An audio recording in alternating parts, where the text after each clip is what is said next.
अब आते हैं हम लोग रोम्बस पे। रोम्बस बोले तो समचतुर्भुज, रोम्बस बोले तो समचतुर्भुज, समचतुर्भुज क्या है नाम से, ये समान चतुर्भुज मीन्स सारी भुजाएं क्या हो, समान हो, राइट।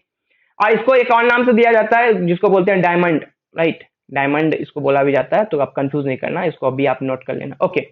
तो पहले चलते हैं पेरीमीटर पे। तो पेरीमीटर ऑफ रोम्बस क्या होता है, 4 into 1 साइड, जैसा कि आप जानते हैं इसके भी साइड्स क्या होते हैं, आपस में बराबर होते हैं। जैसे ये भी ए है तो ये कितना रहेगा, ए रहेगा, ये भी क्या होगा, ए होगा, ये भी होगा ए, तो 4 into 1 साइड। सम चतुर्भुज का परिमाप 4 into 1 भुजा, ठीक है। एरिया ऑफ रोम्बस क्या होता है, 1/2 into d1 into d2। d1 d2 क्या है, यहाँ पे आपने देखो मैंने बनाया, ये क्या है, अपोजिट, बट मैंने यहाँ भी इसका नाम देता हूँ, ये मान लो ए है, ये मान लो बी है, ये मान लो सी है, ये मान लो डी है। हमेशा आप नामकरण कर दो बट इसका, जिससे आसानी होता है हम लोग को फाइंड आउट करने में, राइट। तो d1 यहाँ पे क्या है, d1 यहाँ पे क्या है बताओ, AC है, तो यानी क्या लिख सकते हैं, हाफ इंटू AC इंटू, और यहाँ पे क्या है d2 क्या है, BD, BD, BD, और यहाँ पे दोनों विकर्ण क्या है, अलग अलग है, राइट। ये होता है एरिया ऑफ रोम्बस, ये होता है एरिया ऑफ रोम्बस, आप इसको याद कर लेना। अब आते हैं प्रॉपर्टीज में। प्रॉपर्टीज क्या है, बहुत प्रॉपर्टीज इंपोर्टेंट है। फर्स्ट है opposite side are equal and parallel, बिल्कुल सही, अपोजिट साइड बोल सकते हैं, ये दोनों क्या है आपस में इक्वल भी है, ए और ये भी है, और दोनों पैरेलल है, राइट, दोनों पैरेलल है, ओके। अब बी देखते हैं, बी क्या बोला जा रहा है, बी बोला जा रहा है all sides are equal, all sides are equal, बिल्कुल, ये ए है तो ये भी ए है, ये भी ए है, ये भी है, हाँ ठीक है, ये भी प्रॉपर्टीज क्लियर है, right. Diagonals bisect each other at 90 degree, ये आपको बहुत ही ध्यान में रखना है इस प्रॉपर्टी को, डायगोनल जो है ये कितने पे काट रहे हैं, 90 डिग्री पे काट रहे हैं, राइट। तो यहाँ पे भी पाइथागोरस प्रमेय बनने का चांस है, तो इसलिए इसको ध्यान रखना है। ये diagonals bisect the angle of rhombus, means कहने का मतलब डायगोनल जो निकल रहा है ये बाइसेक्ट कर रहा है, जैसे यहाँ पे डी है, तो अगर डी का मान लीजिए वैल्यू है 90, तो ये क्या करेगा 45 45, या 60 है तो 30 30, मीन्स एंगल्स को क्या करता है, जो डायगोनल जो रोम्बस का एंगल है उसको डायगोनल बाइसेक्ट करता है, दो बराबर बराबर भागों में बांट देता है, बाइसेक्ट करने का यही मतलब हुआ। ई क्या है, opposite angles are equal and adjacent angles are supplementary, opposite angles तो इक्वल रहेंगे, क्यों, क्योंकि साइड इक्वल है सारा, तो अपोजिट एंगल्स तो इक्वल होगा ही।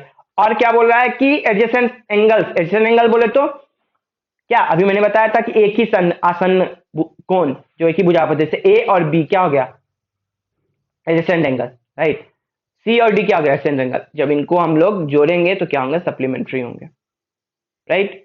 यानी कहने का मतलब कोण ए प्लस कोण D is equal to 180 degree, और आप इसको इस तरीके से भी लिख सकते हैं कि कोण बी प्लस कोण C is equal to 180 degree, right.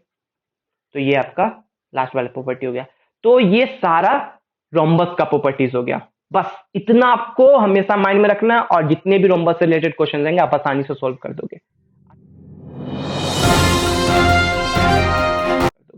आते हैं देखते हैं, यस एक क्वेश्चन है रोम्बस का आपके लिए, तो क्या क्वेश्चन पहले पढ़ते हैं। Find the area of rhombus having perimeter 40 centimetre in diagonal 16 centimetre, right. एक रोम्बस है आपको दिया हुआ, पहले आप फिगर बना लो, right, A B C D, जिसमें आपको क्या दिया हुआ है, पेरीमीटर दिया हुआ, पेरीमीटर दिया हुआ तो एक साइड तो पता चल जाएगा क्या होता है पेरीमीटर, पेरीमीटर से हम लोग साइड तक तो पहुंच ही जाएंगे इजली से, तो perimeter of rhombus, perimeter of rhombus is equal to 4 into side, perimeter हम लोग को दिया हुआ है कितना है 40, राइट, उसके बराबर में लिख देते हैं इंटू 4 इंटू साइड, जो जो दिया हुआ है बस आपको फार्मूले में लिख देना, अपने आप जो नहीं है आपको पता वो फार्मूला आपको दे देगा, यही तो मैथ की खूबसूरती है। तो 14/4 40/4 is equal to 10 centimetre, 10 centimetre में क्या आ गया, साइड आ गया, चलिए पता चल गया 10 सेंटीमीटर ये है, तो सारी भुजाएं क्या होती है, बराबर होती है, चलिए क्योंकि हम लोग जानते हैं प्रॉपर्टीज से, समचतुर्भुज नाम भी है।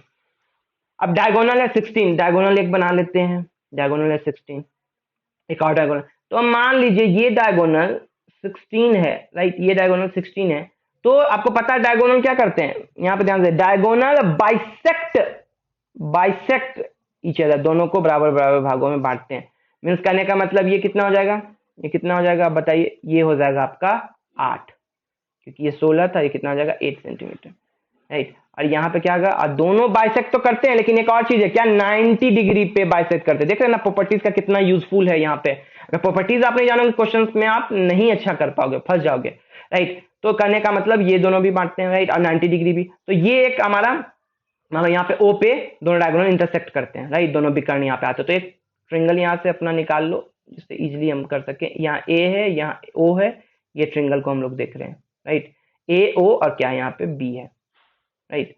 तो ए ओ का आपको पता चल गया कितना है, ये 10 सेंटीमीटर, सॉरी ये 8 सेंटीमीटर है ना, क्योंकि अभी हम लोगों ने निकाला ये कितना, ए ओ 8 सेंटीमीटर, क्यों, क्योंकि डायगोनल का ये पार्ट है, राइट, ये डायगोनल का पार्ट है।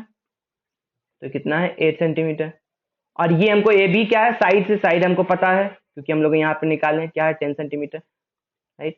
अब हमको ये निकालना, यहाँ 90 कहाँ बन रहा है, यहाँ 90 बन रहा है, तो यानी इसके सामने वाला क्या होता है, हमेशा हाइपोटेनस होता है।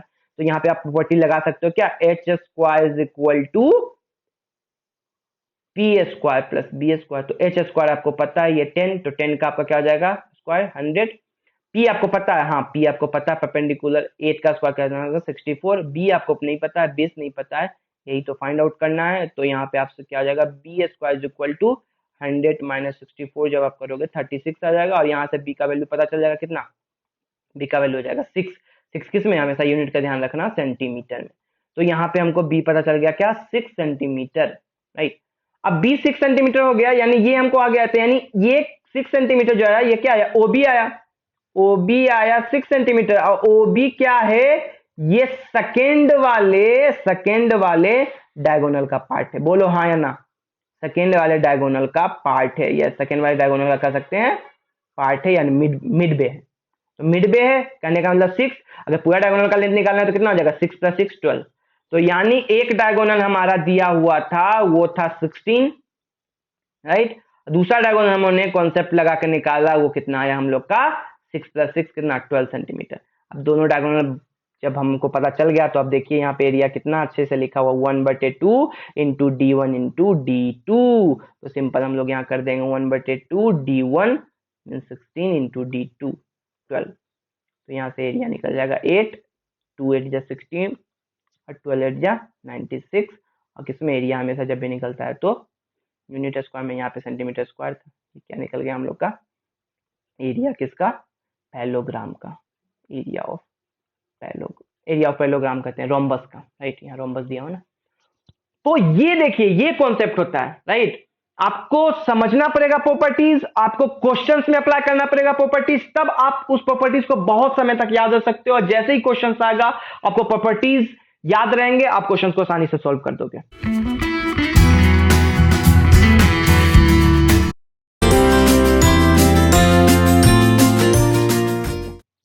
ओके, अब हम लोग चलते हैं नेक्स्ट क्या है, समलम चतुर्भुज। बस इत्मीनान से आपको इस वीडियो को देखना है और इसके बाद आपको कभी भी कोई भी वीडियो नहीं देखना है मेंसुरेशंस का, क्योंकि कंप्लीट एनालिसिस आपको मेंसुरेशंस का यहाँ मिला है, प्रॉपर्टीज के साथ, क्वेश्चंस के साथ और डेप्थ के साथ भी, राइट। तो यहाँ पे हम लोग का समलम चतुर्भुज है। समलम चतुर्भुज का क्या होता है परिमाप, simple a + b + c + d, चारों भुजाओं का योग। फिर एरिया ऑफ ट्रेपीजियम, जिसको इंग्लिश में ट्रेपीजियम भी बोलते हैं, इंग्लिश मीडियम वाले के लिए मैं लिख दिया हूं यहाँ पे 1/2 इंटू क्या होता है area, a + b into h। अब a + b क्या है, a + b आप देख सकते हो यहाँ पे a + b क्या है, a + b जो है वो क्या है, जो पैरेलल, यहाँ पे देखो कौन सा, ये और ये पैरेलल आपको दिख रहा है ना, राइट। तो यहाँ पे मैं इसको b लिखना पड़ेगा, राइट। अगर आप देखोगे तो ये आना चाहिए b, राइट, ये क्या आना चाहिए, b आना चाहिए, ओके। ये अभी थोड़ा सा क्या हो रहा है, इरेज नहीं, ओके। तो यहाँ पे आप समझ सकते हो ना, यहाँ पे आपको क्या है, ये B यहाँ पे होना चाहिए, राइट, और H तो ये सही है, राइट, ओके, कोई नहीं, हम यहाँ पे बदल देते हैं, राइट। यहाँ पे हम लोग लिख देते हैं, यहाँ पे हम लोग लिख देते हैं B, इसको B बना देते हैं, राइट, B, और इसको बना देते हैं C। तो हमारा सही हो जाएगा फॉर्मूला, क्यों, क्योंकि यहाँ बोला जाएगा a + b मीन्स समांतर, जो ये समान भुजाएं हैं, मीन्स पैरेलल, जो हमारी साइड से, जैसे इसका भी पहले नाम दे देते हैं a b c d। तो समांतर भुजाओं का योग, समांतर भुजाएं कौन है, ए बी और डी सी। तो भुजाएं लिख दिए, ए बी, ए की जगह आप क्या लिख सकते हो, ये भी लिख सकते हो, A B plus C D into क्या हाइट, हाइट को आप लिख दो यहाँ पे ए, यहाँ पे लिख दो बाई इंटू ए बाई, आपको फाइंड आउट करना पड़ेगा प्रॉब्लम्स में, लेकिन ये होता है एरिया ऑफ ट्रेपेजियम की ऊंचाई प्लस समांतर भुजाओं का योग। अब प्रॉपर्टीज पे आ जाते हैं। प्रॉपर्टीज क्या बोला, प्रॉपर्टीज बोला one pair of opposite sides are parallel. Yes, यहाँ पे चार भुजाएं हैं तो चार भुजाओं का आप बता सकता है एक जोड़े में कितना होता है, एक जोड़े में कितना होता है, एक जोड़ा में दो होता है, राइट। एक जोड़ा में क्या होता है, दो होता है, पेयर मीन्स जोड़ा होता है। तो कह रहा है कि वन पेयर अपोजिट साइड्स, एक पेयर जो होगा वो बराबर होगा, मतलब पैरेलल होगा, बराबर नहीं होगा पैरेलल होगा, तो बिल्कुल पैरेलल है यहाँ पे, राइट। और दूसरा क्या बोल रहा है, diagonals are bisect each other. Diagonals यहाँ भी हम लोग दिखाते हैं, डायगोनल्स को अगर दिखाओगे आप, राइट, यहाँ पे डायगोनल्स को हम लोग दिखाते हैं। डायगोनल्स जो है वो क्या होना चाहिए, बाइसेक्ट करना चाहिए। कहने का मतलब कि ये भी 5 ये भी 5, अगर 10 रहे तो, अगर ये 12 रहे तो ये भी 6 ये भी 6, right. Diagonal bisect each other, but ये याद रखना डायगोनल बाइसेक्ट करता है 90 डिग्री पे नहीं करता है, और डायगोनल्स भी बराबर नहीं होते हैं, राइट।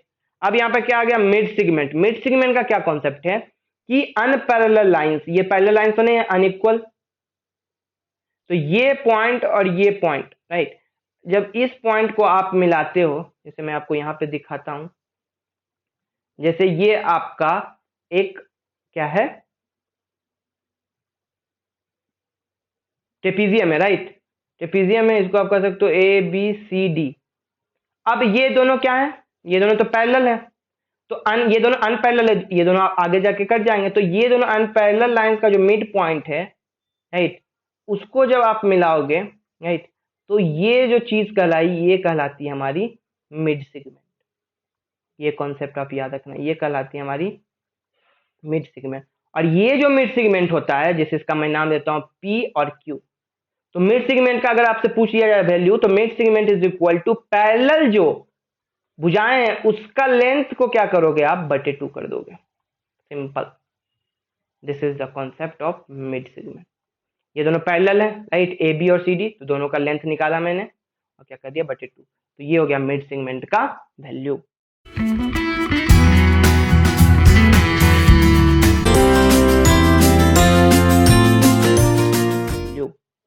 ओके, नेक्स्ट हम लोग का क्या है, सर्कल। सर्कल तो बहुत ही यूजफुल है और बहुत जगह एग्जामिनेशंस में आपके क्वेश्चंस आते रहते हैं, राइट। तो सर्कल बहुत इंपॉर्टेंट है, इसको ध्यान से देखेंगे हम लोग। सबसे पहले देखते हैं सरकमफ्रेंस। सरकमफ्रेंस यहाँ बोला जाता है, यहाँ देखिए अब सब जगह हम लोग क्या पढ़ रहे थे, parameter, parameter of trapezium, parameter of rhombus, parameter of rhombus, right, parameter of parallelogram, but यहाँ पे पैरामीटर किस में बदल जाता है, सरकमफ्रेंस में, सरकमफ्रेंस ऑफ सर्कल। वो क्या था, 2 पाई आर। यहाँ पे क्या है, वृत्त का परिमाप, जिसको हिंदी में बोलते हैं सर्कल में, सर्कल का और सरकमफ्रेंस को परिमाप या परिधि, परिमाप भी आपको लिख देगा तो कंफ्यूज नहीं करना, और परिधि भी लिख देगा तो कंफ्यूज मत करना, राइट। 2 पाई इंटू त्रिज्या की लंबाई, ठीक है। एरिया ऑफ सर्कल क्या होता है, पाई आर स्क्वायर होता है। प्रॉपर्टीज, प्रॉपर्टीज मोस्ट इंपोर्टेंट, तो हम लोग देखते हैं lines drawn from centre to कोड बाइसेक्ट। कहने का मतलब आपको देखो ये सर्कल दिख रहा है, सर्कल में एक चीज तो होता है, क्या होता है भैया, यहाँ पे सर्कल में एक सेंटर होता है और एक रेडियस होता है, राइट, तो ठीक है वो तो पता चल गया। अब कह रहा है क्या, एक कोड भी होता है, तो देखिए यहाँ पे मैंने आपको बहुत सारी चीजें दिखाने की कोशिश की है। ये जो ए बी है, ए बी जो है वो क्या है, उसको कहते हैं कोड। कोड का आप डेफिनेशन देख सकते हो कि किसी भी सर्कल के 2 पॉइंट्स को अगर मिलाते हैं तो जो लाइन बनती है वो क्या कहलाती है, कोड, राइट। फिर आप यहाँ पे एक नाम दे दो ओपी, और आपको पता है सेंटर से कोई लाइन अगर सर्कल के कोई पॉइंट को टच करती है तो क्या कहलाती है, रेडियस, ये भी आपको पता है। जैसे त्रिज्या, कोड को कहते हैं जीवा हिंदी में, वो भी हिंदी मीडियम वाले को मैं बता दूं, आप कंफ्यूज नहीं कर, अरे आप डिफिनेशन खुद से अपने टर्म में लिख लेना, राइट, मैंने बता दिया। ओपी क्या हो गया आपका, त्रिज्या। ओके, नेक्स्ट पॉइंट चलते हैं। और जो टच करते हो, जैसे यहाँ कोई पॉइंट मान लेते हैं आप, पॉइंट मान लीजिए आर, इस आर रेडियस से आप कंफ्यूज कर जाएंगे, तो मान लीजिए इसको एस, राइट। तो एस पॉइंट पे अगर ये पीक्यू लाइन टच करके गई है सिर्फ, तो उसको क्या बोलेंगे, टेंजेंट। तो यहाँ पे पीक्यू का क्या हो जाएगा, टेंजेंट। पीक्यू को क्या बोलेंगे, टेंजेंट। टेंजेंट का मतलब क्या होता है, स्पर्श रेखाएं। बहुत ही इत्मीनान से आपको इस कॉन्सेप्ट को पढ़ लेना है। सर्कल से रिलेटेड मैंने सारे डॉट्स आपके क्लियर कर दूंगा, और जो कॉन्सेप्ट है वो भी आपके क्लियर हो जाएंगे। ओके, तो यहाँ पे फर्स्ट क्या बोला जा रहा है, line drawn from centre to कोड। कोड आप समझ ही गए, कोड क्या होता है, दो सर्कल के पॉइंट्स को मिलाने वाली रेखाएं कोड कहलाती है लाइन। उसको क्या करती है, बाइसेक्ट करती है। जैसे ए बी आपका कोड की लंबाई 10 है तो ये कितना हो जाएगा 5 और ये भी कितना हो जाएगा 5 सेंटीमीटर 5 सेंटीमीटर, राइट। चलो ये प्रॉपर्टी तो पता चल गई। दूसरा प्रॉपर्टी क्या है, डायमीटर जो होता है लॉन्गेस्ट कोड होता है, बिल्कुल सही। आपको बताएगा कोड, अब मान ले कोई कहे कि यहां से अब हम मिलाएंगे, क्योंकि आप कोड का क्या डिफिनेशन, कोड का डिफिनेशन है कि किन्हीं भी दो पॉइंट्स को मिलाना सर्कल के, तो दो पॉइंट सर्कल के मिला दिए, तो यानी यहाँ पे अगर यहाँ पे मैं इसको मान लेता हूं बाई, तो बाई और पी क्या हो जाएगा, यहाँ पे रेडियस है और बाई पी को क्या बोलेंगे, सॉरी बाई पी क्या हो जाएगा, डायमीटर हो जाएगा। डायमीटर है तो मीन्स लॉन्गेस्ट कोड हो जाएगा, राइट। डायमीटर, इसको क्या बोल सकते हैं, लॉन्गेस्ट कोड मीन्स सबसे लंबी जीवा होती है, राइट। ये सब कॉन्सेप्ट को आप स्टार लगा के पॉइंट बाय लिख लेना और रिवाइज करते रहना, कभी भी आपको प्रॉब्लम नहीं होगा मेंसुरेशन में, राइट। तीसरा क्या बोल रहा है, तीसरा बोल रहा है आपका क्या है, तीसरा बोल रहा है lines drawn from centre to tangent. Tangent ये था पीक्यू, क्योंकि उसको टच करके गई थी, टेंजेंट वो तो टच करके जाना। Max right angle, right angle यहाँ पे बनाती है, यहाँ पे जो लाइंस हम लोग सेंटर से ड्रॉ करते हैं टेंजेंट पे, वो क्या करवाती है हमारी 90 डिग्री बनाती है। मैं इसको अच्छे से दिखा देता हूँ, ये जो है ये कितने जो बनाती है 90 डिग्री। तो ये आपका ओवरऑल कॉन्सेप्ट है, इसको आप अच्छे से लिख लो नोटबुक में, एक एक फार्मूला, एक एक प्रॉपर्टीज, और उसके बाद क्वेश्चन पे हम लोग चलते हैं। फर्स्ट क्वेश्चन क्या बोल रहा है, फर्स्ट क्वेश्चन बोल रहा है हम लोग का कि ratio of circumference of a circle, अभी हम लोग पढ़े थे सरकमफेरेंस ऑफ सर्किल क्या होता है, and its area whose diameter is D. Circumference क्या होता है, डायमीटर आपको दिया हुआ है, डायमीटर आपको दिया हुआ है क्या है डी, डी को हम लोग क्या लिख सकते हैं 2r, जैसे कि यहां पे मैंने आपको बताया नहीं कि ये सेंटर और ये क्या हो जाएगा रेडियस, ये भी रेडियस, तो दोनों जो होते हैं हाफ हाफ रहते हैं, राइट। ये जो लाइन है और ये लाइन है, ये दोनों क्या आते हैं आपस में बराबर होते हैं, तो ये पूरे लाइन को क्या बोलते हैं हम लोग, डी बोलते हैं, डायमीटर। डायमीटर बराबर क्या होगा, ये भी आर और ये भी आर, तो डी बराबर क्या होगा 2r, R plus R, right. D बराबर आर प्लस आर 2r, और इसी का वैल्यू हम लोग को क्या दिया हुआ है, इसी का वैल्यू दिया हुआ है, इसका वैल्यू नहीं दिया हुआ, सिर्फ पूछ रहा है, तो ये ठीक है, ये है। अब इसी से आप निकाल सकते हैं ना कि हम लोग जानते हैं सरकमफ्रेंस क्या होता है, सरकमफ्रेंस ऑफ सर्कल, वो क्या होता है सरकमफ्रेंस ऑफ सर्कल, वो होता है 2πr। अब r को d के रूप में रिप्रेजेंट करते हैं, तो r को d के रूप में क्या लिख सकते हैं, r बराबर हो जाएगा d/2, बोलिए कोई दिक्कत नहीं, तो d/2। चलिए अब आते हैं एरिया पे, area of circle, area of circle देख लेते हैं। एरिया ऑफ सर्कल क्या होता है, 2 होता है, नहीं होता है 2, क्या होता है डायरेक्ट πr² होता है, राइट। ये याद रखना, आप जब नोटबुक में लिख लोगे, आप उसको बार बार रिवाइज करोगे तो आपको याद हो जाएगा क्या होता है πr²। तो यहाँ को भी r को आप d के रूप में रिप्रेजेंट करो, तो r बराबर क्या लिखे थे हम लोग ऊपर d/2 का होल स्क्वायर। ये हो गया हमारा सरकमफ्रेंस, ये होता है हमारा एरिया। अब बोल रहा है रेशियो निकालना, रेशियो बनने तो बटा करना, तो 2πd/2 डिवाइडेड बाय πd²/4, इसको लिख सकते हैं ना, जिसका हम लोग स्क्वायर कर लेंगे तो ओके। ये 2 से 2 कैंसिल, तो ऊपर क्या बच गया πd और नीचे क्या बच गया πd², और ये बटे 4, और क्या होगा ये ऊपर जाएगा तो πd ऊपर जाएगा 4 और डिवाइडेड बाय क्या जाएगा πd², पाई तो कैंसिल और d से एक d कैंसिल, तो क्या आ जाएगा 4 डिवाइडेड बाय d, तो हमारा जो बन के आएगा सरकमफ्रेंस और एरिया का जो हम लोग का रेशियो वो क्या आएगा 4:d। तो 4:d कौन सा है, सेकेंड नंबर। तो आपने देखा ना कितने सही ढंग से हम लोगों ने कितने कम समय में कॉन्सेप्ट के साथ हम लोगों ने बना लिया, बस हमको ये सारी चीजें पता होनी चाहिए, एरिया, सरकमफ्रेंस और फिर d/2r, राइट, d/2r। तो आप इन सारे कॉन्सेप्ट को लिख लो और अप्लाई करो, 1 से 2 बार इस क्वेश्चंस को बनाओ, तो आपको क्या हो जाएगा अच्छे ढंग से याद हो जाएगा फॉर्मूला। ओके, हम लोग नेक्स्ट चलते हैं। 179 diameter of a single circle is 42 centimetre, then the circumference of circle will be. बहुत इजी क्वेश्चन, पॉज करो वीडियो को, बनाओ इन क्वेश्चंस को इन फॉर्मूला के आधार पे, और फॉर्मूला को क्या करो तंदुरुस्त करो कि अगली बार जब क्वेश्चन आए तो हम डायरेक्ट ये अप्लाई कर सके, फॉर्मूला को याद करने में हमें समय न लगे, राइट। तो आप इस क्वेश्चन को बनाओ, राइट। बहुत इजी क्वेश्चन है, बस क्या करना है आपको, डायमीटर दिया हुआ है, डायमीटर से आपको क्या निकालना है रेडियस, रेडियस निकाल के आपको, रेडियस आपको पता है रेडियस क्या होता है r = d/2, डायमीटर का आधा, डायमीटर आपको दिया 42, 42/2 = 21 सेंटीमीटर।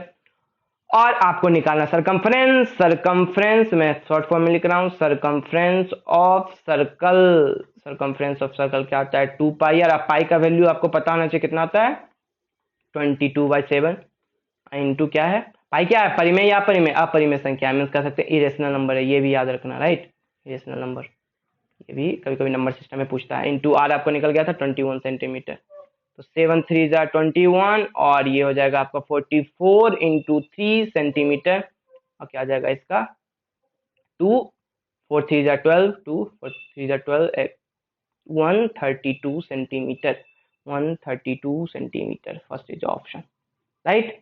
फिर आपके क्वेश्चंस क्या है, सरकमफ्रेंस दिया हुआ है सर्कल का 64 pi, then area of same circle is.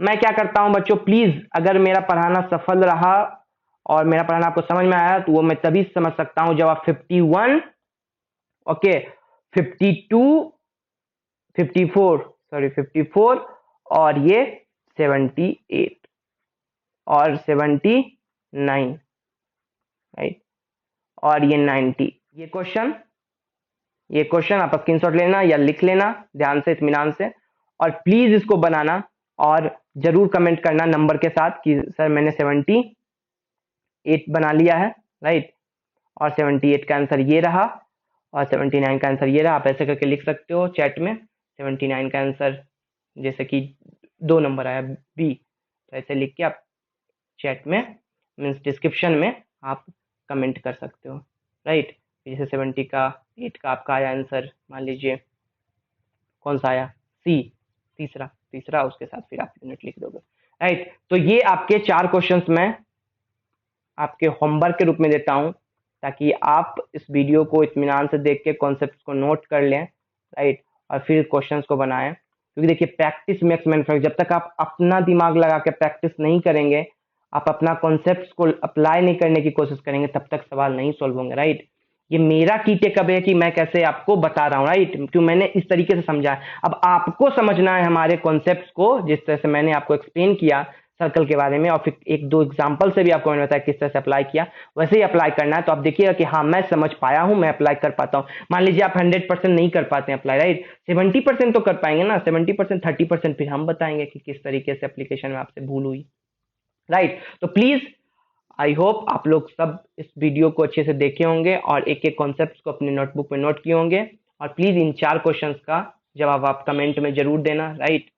और फिर हम लोग नेक्स्ट वीडियो में मिलते हैं, तब तक सीखते रहिए, रिवाइज करते रहिए, और मोस्ट इंपोर्टेंट भगवान का प्रे करते रहिए।